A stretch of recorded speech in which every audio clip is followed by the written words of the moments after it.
নারীদের সৌন্দর্য বিষয়ক reality show miss and Mrs elegance Bangladesh season 1। রাজধানীর গুলশানের হোটেল লেকশোরে আড়ম্বরপূর্ণ আয়োজনে প্রেসমিট ও লোগো উন্মোচনের মাধ্যমে আনুষ্ঠানিকভাবে যাত্রা শুরু করলো নারীদের সৌন্দর্য বিষয়ক reality show miss and Mrs elegance Bangladesh season 1। অনুষ্ঠানে উপস্থিত হয়ে এই সময় মিস অ্যান্ড মিসেস এলিগেন্স বাংলাদেশের প্রতিষ্ঠাতা ও সিইও মোহাম্মদ ইকবাল হোসেন বলেন, আসলে মিস অ্যান্ড মিসেস এলিগেন্সের স্বপ্নটা একটু অন্যভাবে দেখা বলতে আমাদের যে ম্যানেজিং ডিরেক্টর আছে মলি, তো ও যখন কিছু প্যাজেন্টে পার্টিসিপেট করার সময় আমরা কিছু প্রতিবন্ধকতা ফেস করেছি, ন্যাশনালি ইন্টারন্যাশনালি বোথ।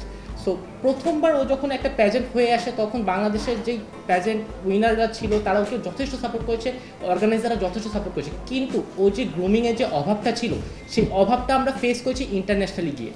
সো বাংলাদেশের মেয়েরা যখন একটা ইন্টারন্যাশনাল প্ল্যাটফর্মে গিয়ে নিজেকে পারফর্ম করতে গিয়ে যখন যে প্রতিবন্ধকগুলো ফেস করে, সো ওইটাকে ওভারকাম করে গ্রুম করে প্রত্যেকটা মেয়েকে তৈরি করার জন্য আমাদের এই উদ্যোগটা নেওয়া।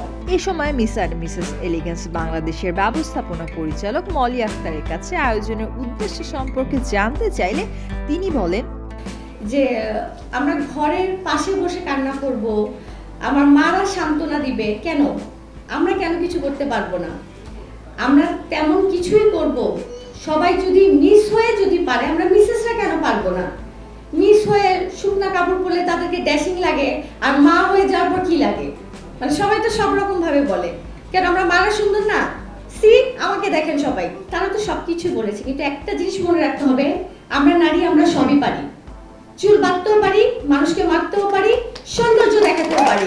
এখানে শুধু সুন্দরকে বিবেচনা করা হবে না, এখানে একটা মেয়েকে বিবেচনা করা আছে যার ভিতরে ইনারটাও খুব সুন্দর, তার সবকিছু সুন্দর, যাকে দেখলে আমাদের জাজ প্যানেলে ওরা বুঝতে পারবে যে না, আরেকটা মৌসুমী হামিদ পেয়েছি, আরেকটা মলি পেয়েছি, এটা তাদের বলতে হবে।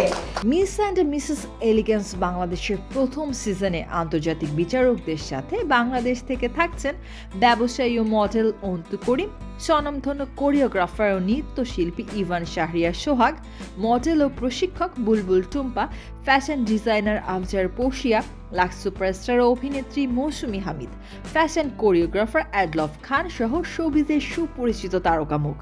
এ সময় তারা এই আয়োজন নিয়ে জানা নিজেদের ভালো লাগার কথা।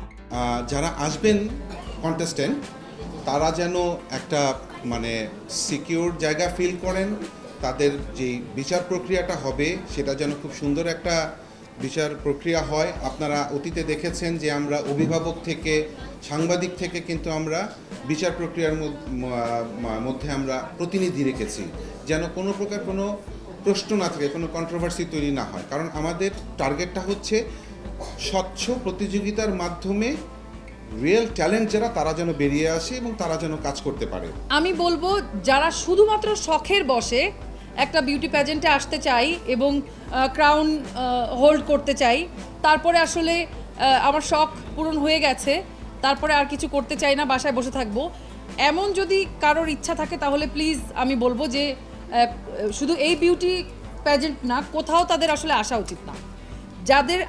যারা আসলেই নিজের নামটাকে আসলে সবার মধ্যে ছড়িয়ে দিতে চায়, নিজের ট্যালেন্টের সাথে সবাইকে পরিচয় করিয়ে দিতে চায়, যারা আসলে কাজ করতে চায় ডেডিকেটেডলি এই ইন্ডাস্ট্রিতে কিছু কন্ট্রিবিউট করতে চায়, যাদের সেই প্যাশন আছে, যেই ডেডিকেশন আছে, তারাই আসুন। যে একজন সুন্দরী হবে তো তার কিন্তু সব রকম সৌন্দর্য দরকার হয়, সেটার জন্য আসলে নৃত্য একটা শিল্পীকে অনেক দূর এগিয়ে নিয়ে যায়।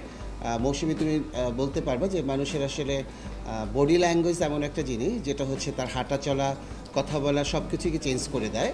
এবং বাংলাদেশের বহু নৃত্যশিল্পী তারকা যারা পরে অভিনয় এসেছে বা সিনেমায় এসেছে এবং তারা অন্য সবার থেকে অনেক বেশি ভালো করেছে এবং সেটার প্রমাণ আপনারা জানতে পারেন। তো আমি সবসময় চাইবো যে সবার বডি ল্যাঙ্গুয়েজটাকে ঠিক করা এবং সেটাকে খুব সুন্দরভাবে কীভাবে প্রেজেন্ট করা যায়, কীভাবে সে তার চোখ দিয়ে কথা বলতে পারবে, কিভাবে একটা মানুষকে কথা না বলে তার এক্সপ্রেশন দিয়ে নিজেকে তুলে ধরতে পারবে। একটু ডিফারেন্স, কিছু একটু ভিন্নতা, একটু নতুনত্ব কিছু যদি সবাই পায় তাহলে আমার মনে হয় সেটার প্রতি সবার একটু আগ্রহ বাড়বে এবং সেটার প্রতি মানুষের অ্যাটেনশন বাড়বে, মানুষের এটা শুধু যেন না হয় যে এই 2024-এর এই প্রেজেন্টটাই, এটা যেন সিজন ওয়াইজ ওরা পরপর করতে পারে। সুতরাং এবারের পর্বটাকে অনেক বেশি ইন্টারেস্টিং এবং অনেক বেশি আকর্ষণীয় করে তোলার জন্য আমি প্রথমেই অনুরোধ জানাবো মিস অ্যান্ড মিসেস এলিগেন্সের পুরো টিমকে। মিস অ্যান্ড মিসেস এলিগেন্স বাংলাদেশের প্রেজেন্ট উইনার মুকুট জয়ের সাথে পাবেন নগদ অর্থসহ মূল্যবান উপহার। 17 নভেম্বর থেকে 16 ডিসেম্বর পর্যন্ত 1 মাস উন্মুক্ত থাকবে প্রাথমিক বাছাই পর্বের অংশগ্রহণের রেজিস্ট্রেশন প্রক্রিয়া। প্রতিযোগিতার রেজিস্ট্রেশনের মাধ্যমে বিবাহিত হিজাবি নারীদেরও রয়েছে অংশগ্রহণের সুযোগ। অনন্যা অন্তি, শোবিজ প্রতিদিন।